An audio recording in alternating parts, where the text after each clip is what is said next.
हमारे देश की वर्तमान सरकार जो पिछले कुछ सालों से ये मानकर बैठी थी कि हमारे पास प्रचंड बहुमत है तो हम कुछ भी कर सकते हैं, संविधान बदल सकते हैं, कानून की धज्जियां उड़ा सकते हैं, न्यायपालिका पर दबाव बना सकते हैं, जो चाहेंगे वो होगा। आज सुप्रीम कोर्ट के चीफ जस्टिस सूर्यकांत साहब ने एक ऐसी लक्ष्मण रेखा खींच दी है, जो इसे लांघेगा वो सीधा संविधान का अपमान करेगा। एकदम देसी अंदाज में समझाया कि भाई साहब, संविधान का मूल ढांचा क्या है। ये बिल्कुल खाट की रस्सी जैसा है। जी हाँ, खाट, वही खाट जिस पर आपके दादा दादी बैठते थे, गांव में जिस पर मेहमानों को बिठाया जाता है, जिसे शहरी लोग चारपाई भी कहते हैं, उसी खाट की तरह हमारा संविधान है। अब इसे थोड़ा और समझते हैं। खाट में सबसे ज़रूरी क्या होता है? चारपाई तो होते हैं, लकड़ी की फ्रेम भी होती है, लेकिन असली दम कहाँ होता है? उस रस्सी में जो चारों तरफ से बुनी हुई होती है। अगर वो रस्सी ढीली हो जाए तो सोने वाला ज़मीन पर, और अगर वो रस्सी बहुत ज़्यादा टाइट कर दो तो टूट जाएगी और खाट खत्म। तो रस्सी में एक बैलेंस होना चाहिए, न ज़्यादा ढील न ज़्यादा कसाव, बस उतना जितना काम चलाए। ठीक यही बात संविधान के मूल ढांचे की है। ये वो रस्सी है जो पूरे लोकतंत्र को थामे हुए है, न ज़्यादा जकड़न न ज़्यादा ढीलापन, बस उतना जितना ज़रूरी है। अब इसमें अगर कोई खिलवाड़ करेगा, कोई अपने हिसाब से खींचेगा तो पूरी खाट ही उलट जाएगी और खाट के साथ जो सोया है वो भी गिर जाएगा, यानी हमारा लोकतंत्र। ये बात अभी सुनने में बहुत सिंपल लग रही है, लेकिन इसका मतलब बहुत गहरा है। चीफ जस्टिस साहब ने सीधे सीधे कह दिया कि संविधान सबसे ऊपर है, संसद नहीं, सरकार नहीं। संसद संविधान के दायरे में आती है, संविधान संसद के दायरे में नहीं आता। अब आप सोचिए ये बात कितनी बड़ी है। अभी कुछ दिन पहले हमारे पूर्व उपराष्ट्रपति क्या कह रहे थे? जगदीप धनखड़ साहब बड़े जोर शोर से कह रहे थे कि नहीं जी, संसद सर्वोच्च है, संसद से बड़ा कोई नहीं, संसद जो चाहेगा वो कर सकती है। और सारे सत्ता पक्ष के लोग ताली बजा रहे थे कि हाँ भाई हाँ, हमारे पास इतना बड़ा बहुमत है, हम तो कुछ भी कर सकते हैं, संविधान भी बदल सकते हैं, कानून भी बदल सकते हैं, बस आदेश देने की देर है। आज सुप्रीम कोर्ट ने पूरे देश के सामने इस अहंकार को धूल में मिला दिया। कह दिया कि साहब, आप कितने भी बड़े नेता हों, आप किसी भी पार्टी में हों, आपके पास प्रचंड बहुमत हो, 400 पार हो या 440 पार, आप संविधान के मूल ढांचे को छू नहीं सकते, उसमें बदलाव नहीं कर सकते, वो लकीर पार नहीं कर सकते। इससे बड़ी बात क्या हो सकती है भाई? ये तो सीधा सिस्टम रिबूट है। ये तो सत्ता के कान में एक अलार्म बजा दिया गया है। दोस्तों, अब बात करते हैं इस पूरी बात के पीछे के असली मकसद की। हमारे संविधान में एक बहुत सुंदर व्यवस्था बनाई गई है। 3 खंभे हैं इस लोकतंत्र के। पहला खंभा है कार्यपालिका यानी सरकार, दूसरा विधायिका यानी संसद, और तीसरा है न्यायपालिका यानी अदालतें। संविधान बनाने वालों ने बहुत सोच समझकर तीनों को अलग अलग काम दिया, तीनों की अपनी अपनी सीमाएं तय की, ताकि कोई एक दूसरे पर हावी ना हो, ताकि पावर एक जगह न सिमट जाए, ताकि तानाशाही ना आ जाए। अब यहाँ सीजेआई साहब ने बहुत साफ कह दिया कि कार्यपालिका अपना काम करे, विधायिका अपना काम करे और न्यायपालिका अपना काम करे। कोई किसी के काम में टांग ना अड़ाए, कोई किसी पर हावी ना हो। अब आप ही बताइए कि पिछले कुछ सालों में क्या हुआ है? कार्यपालिका बार बार न्यायपालिका पर हावी होने की कोशिश करती रही है। याद है ना आपको एनजीएससी वाला कानून, नेशनल जुडिशियल अपॉइंटमेंट कमीशन? इसका मकसद क्या था? सीधा सीधा ये कि जज कौन बनेगा कौन नहीं बनेगा ये सरकार तय करेगी। कॉलेजियम का सिस्टम खत्म कर देंगे, अपनी मर्जी के जज बिठा देंगे, फिर जो चाहेंगे वो फैसला आएगा। कितनी सुविधाजनक व्यवस्था होती ना। लेकिन सुप्रीम कोर्ट ने उस समय भी इस कानून को खारिज कर दिया था। कहा था कि ये संविधान के मूल ढांचे के खिलाफ है। जज कौन बनेगा ये न्यायपालिका खुद तय करेगी, आप बीच में नहीं आ सकते। फिर भी कोशिश जारी रही, कभी पिछले दरवाजों से, कभी सामने से, कभी बयानबाजी से, कभी दबाव से, हर तरीके से न्यायपालिका को झुकाने की कोशिश होती रही। दोस्तों, संविधान का ये मूल ढांचा असल में हमारे नागरिकों के अधिकारों की सबसे बड़ी ढाल है। इसमें क्या है? इसमें है अभिव्यक्ति की आज़ादी, इसमें है समानता का अधिकार, इसमें है धार्मिक स्वतंत्रता, इसमें है न्याय पाने का अधिकार, इसमें है लोकतांत्रिक तरीके से सरकार चुनने का अधिकार। इन सबको मिलाकर बनता है वो मूल ढांचा जिसमें सरकार कोई भी हो, कितनी भी ताकतवर हो, वो हाथ नहीं लगा सकती। अब सोचिए, अगर सरकार को ये छूट मिल जाए कि जो चाहेगी वो करेगी, तो क्या होगा?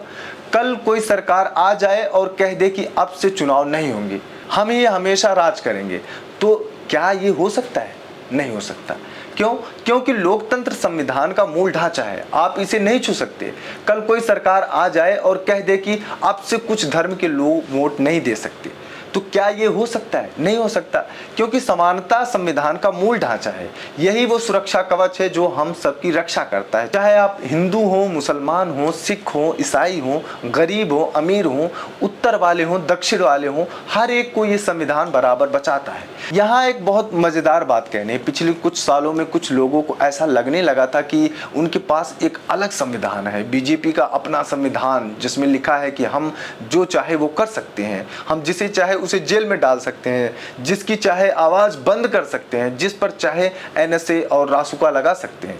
वैसे इन कानूनों के नाम भी क्या गजब है, नेशनल सिक्योरिटी एक्ट, राष्ट्रीय सुरक्षा कानून। नाम तो ऐसा है कि जैसे ये सिर्फ आतंकवादियों के लिए बना हो, लेकिन इस्तेमाल किस पर हो रहा है? ये एक 60 साल के शिक्षाविद पर, एक पत्रकार पर, एक सामाजिक कार्यकर्ता पर, एक विरोध करने वाले नागरिक पर। ये वही सोनम वांगचुक वाला मामला जो पिछले कई महीनों से हम सब के सामने है। एक इंसान जिसने अपनी पूरी जिंदगी देश को दी, बच्चों को दी, लद्दाख के लिए काम किया, उस पर एनएसए लगा दिया गया। क्यों? क्योंकि उसने सरकार से सवाल पूछा। बस संविधान का मूल ढांचा हमें अधिकार देता है कि हम आलोचना करें, सवाल पूछें, विरोध दर्ज कराएं। ये हमारा हक है, ये हमारा जन्मसिद्ध अधिकार है। लेकिन जब आप इस अधिकार का इस्तेमाल करते हैं तो जवाब में जेल मिलती है। ये कहाँ का इंसाफ है? दोस्तों, आज जब सुप्रीम कोर्ट ने ये बात कही कि देश में कानून का राज होगा, किसी की मनमर्जी नहीं चलेगी, तो इसका मतलब बहुत साफ है। इसका मतलब ये है कि प्रधानमंत्री हो या मुख्यमंत्री, केंद्रीय मंत्री हो या सांसद, विधायक हो या पार्षद, यहाँ तक कि आप बूथ अध्यक्ष क्यों ना हो, कोई मायने नहीं रखता, आप संविधान के अधीन हैं, संविधान आपके अधीन नहीं है। ये बात दिमाग में बैठा लीजिए। कुछ लोग हैं जो सोचते हैं कि हमें जनता ने चुना है इसलिए हम भगवान हैं, हम जो कहेंगे वही होगा, हमारी कुर्सी हमारी मर्जी। नहीं भाई साहब, जनता ने आपको चुना जरूर है, लेकिन आपको सेवा करने के लिए भेजा है, राजा बनने के लिए नहीं। आप जनता के नौकर हैं, जनता आपकी मालिक है, और सबसे ऊपर संविधान है, जनता से भी ऊपर। हाँ जी, जनता से भी ऊपर, क्योंकि अगर कल जनता के नाम पर कोई भीड़ ये कहे कि हम बहुसंख्यक हैं इसलिए किसी दूसरे धर्म वाले को उसका अधिकार नहीं मिलेगा, तो क्या ये चलेगा? नहीं चलेगा, क्योंकि संविधान इस बहुसंख्यक तानाशाही को भी रोकता है। इसीलिए संविधान महान है, इसीलिए हमारे संविधान निर्माताओं को दुनिया आज भी सलाम करती है। अब सोचिए इस पूरे बयान की टाइमिंग। सुप्रीम कोर्ट के मुख्य न्यायाधीश ने ये बात यूं ही नहीं कही, इसके पीछे एक बहुत मजबूत संदेश है। संदेश ये कि आगे बढ़ने से पहले सोच लो। अगर तुम मूल ढांचे को हिलाने की कोशिश करोगे तो हमारी अदालतें अपना काम करना जानती हैं। तुम्हारा हर वो कानून जो संविधान के आत्मा के खिलाफ होगा, कूड़े में फेंक दिया जाएगा। तुम्हारा हर वो अध्यादेश जो नागरिकों के मौलिक अधिकारों को छीनेगा, रद्द कर दिया जाएगा। ये हमारी लक्ष्मण रेखा है, इसे पार करने की कोशिश मत करना।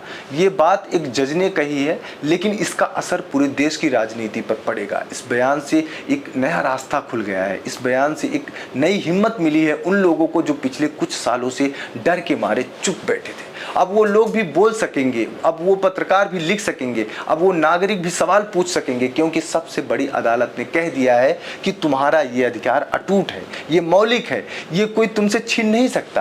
तो यहाँ एक और महत्वपूर्ण बात है, बेसिक स्ट्रक्चर डॉक्ट्रिन कोई नई चीज नहीं है। ये सिद्धांत भारत में एक बहुत पुराने केस से आया था, केशवानंद भारती केस। 1973 का ये फैसला था। 13 जजों की सबसे बड़ी बेंच बैठी थी, दिन रात बहस हुई थी, और आखिर में ये सिद्धांत दिया गया था कि संसद जो चाहे वो नहीं कर सकती। वो संविधान में संशोधन तो कर सकती है, लेकिन उसके मूल ढांचे में नहीं। तब से लेकर आज तक ये सिद्धांत भारतीय लोकतंत्र की सबसे बड़ी सुरक्षा साबित हुआ है। इमरजेंसी में भी यही सिद्धांत काम आया था। जब सरकार तानाशाह बन गई थी, तब भी अदालतों ने इसी सिद्धांत के आधार पर लोगों के अधिकार वापस दिलाए। आज बहुत सालों बाद फिर उसी सिद्धांत को याद दिलाया गया है। वजह साफ है, क्योंकि आज फिर वैसे ही हालात बन रहे हैं जैसे इमरजेंसी में थे। अब आप कहेंगे साहब हमारे यहाँ तो इमरजेंसी नहीं लगी है। ठीक है, नहीं लगी है, आधिकारिक रूप से नहीं लगी है, लेकिन जिस तरह पत्रकारों को धमकाया जा रहा है, जिस तरह विरोध करने वालों को जेल में डाला जा रहा है, जिस तरह सोशल मीडिया पर बोलने वालों की नौकरी छीनी जा रही है, जिस तरह से गाड़ी वालों को धमकाया जा रहा है कि सर्टिफिकेट लेकर आओ, जिस तरह न्यायाधीशों को गाली दी जा रही है, ये सब क्या है?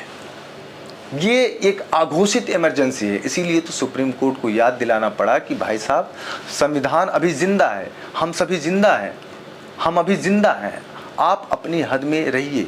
तो दोस्तों अब बात करते हैं इस पूरे बयान के गहरे मायने की। जब कहा गया कि तीनों अंगों को अपना काम करना चाहिए, तो ये भी संदेश है सरकार के लिए, आप अपनी जगह रहिए, आप कानून बनाइए, आप देश चलाइए, लेकिन जज कौन बनेगा ये तय मत कीजिए।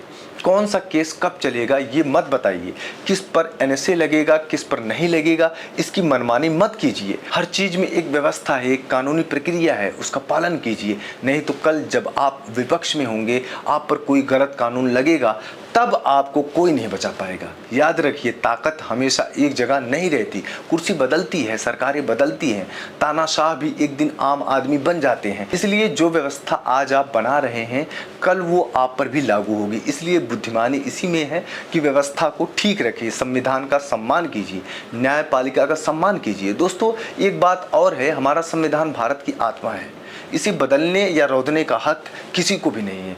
ये बाबा साहेब अम्बेडकर, नेहरू, पटेल, आज़ाद, राम गोपालाचारी जैसे महान लोगों की मेहनत से बना है। वर्षों तक चर्चा हुई, हर एक शब्द पर बहस हुई, तब जाकर ये ग्रंथ तैयार हुआ है। इसमें दुनिया के सबसे बेहतरीन सिद्धांत हैं। इसमें हर वर्ग, हर धर्म, हर पंथ, हर लोगों के लिए अधिकार है। इसमें बच्चों का अधिकार है, महिलाओं के अधिकार हैं, गरीबों के अधिकार हैं, दलितों आदिवासियों के अधिकार हैं, अल्पसंख्यकों के अधिकार हैं, सबके लिए जगह है इस संविधान में। अब कोई एक पार्टी आकर कह दे कि नहीं जी हम अपने हिसाब से इसे लिखेंगे, अपने हिसाब से बदलेंगे, तो ये मंजूर नहीं है। आज सुप्रीम कोर्ट ने यही बात याद दिलाई कि ये बात सिर्फ सरकार के लिए नहीं है, बल्कि हर उस नागरिक के लिए भी है जो सोचता है कि हमारी पार्टी जीत गई तो हम जो चाहेंगे वो होगा। नहीं भाई साहब, आपकी पार्टी जीती है, लोकतंत्र नहीं जीता, लोकतंत्र तो चलता रहेगा। इसीलिए संविधान का पालन कीजिए। तो दोस्तों आज का ये फैसला एक ऐतिहासिक फैसला है। आने वाले कई दशकों तक इसकी चर्चा होगी। लोग बताएंगे कि जब देश में एक कठिन दौर आ रहा था, जब सरकारें अपनी सीमाएं भूल रही थी, जब संविधान पर हमले हो रहे थे, तब देश के मुख्य न्यायाधीश ने खड़े होकर कहा था कि ये लकीर है, इसे कोई पार नहीं कर सकता। ये बात इतिहास में दर्ज हो चुकी है। अब ये इस पर निर्भर करता है कि आगे की सरकारें, आगे के नेता, आगे के अधिकारी इस बात को कितनी गंभीरता से लेते हैं। क्या वो इस लक्ष्मण रेखा का सम्मान करते हैं या फिर इसे पार करने की कोशिश करते हैं? अगर वो कोशिश करते हैं तो इसका अंजाम क्या होगा ये भी देखने वाली बात होगी। लेकिन एक बात तो तय है कि अब जो भी सरकार आएगी, चाहे किसी की भी हो, उसे ये याद रखना पड़ेगा कि संविधान से बड़ा कोई नहीं। अब कोई प्रधानमंत्री, कोई मुख्यमंत्री, कोई मंत्री ये कहकर नहीं बच सकता कि हमारे पास बहुमत है, इसलिए हम कुछ भी कर सकते हैं, ये अहंकार अब नहीं चलेगा। तो दोस्तों अंत में एक बात कहूंगा कि चीफ जस्टिस सूर्यकांत साहब की इस हिम्मत को सलाम है। ये हिम्मत हर जज में होनी चाहिए, ये ईमानदारी हर पद पर बैठे इंसान में होनी चाहिए। अगर हमारी अदालतें ऐसे ही मजबूती से खड़ी रहीं, अगर हमारे जज ऐसे ही निडर होकर फैसले सुनाते रहे, तो ये लोकतंत्र कोई नहीं तोड़ पाएगा। चाहे कितनी भी बड़ी सरकार आ जाए, चाहे कितना भी बड़ा नेता आ जाए, लोकतंत्र जिंदा रहेगा, संविधान जिंदा रहेगा। अब आप बताइए दोस्तों, आपको इस पूरे मामले पर क्या लगता है? क्या सुप्रीम कोर्ट का ये फैसला वाकई एक बड़ा संदेश है? क्या इससे सरकार की मनमानी पर लगाम लगेगी या फिर सरकार इस बयान को भी अनदेखा कर देगी और अपनी मर्जी करती रहेगी? आपकी राय क्या है? क्या आपको लगता है कि हमारी अदालतें सचमुच आम आदमी के लिए काम कर रही हैं या फिर बहुत काम बाकी है? कमेंट सेक्शन में जरूर बताइएगा। अगर वीडियो पसंद आया हो तो लाइक करना बिल्कुल मत भूलिए, चैनल को सब्सक्राइब कीजिए, घंटी का बटन दबाना बिल्कुल मत भूलिएगा। मिलते हैं आपसे अगले वीडियो में, तब तक के लिए बने रहिए, देखते रहिए बुद्धा इंस्पायर्ड। बहुत बहुत धन्यवाद आप लोगों का।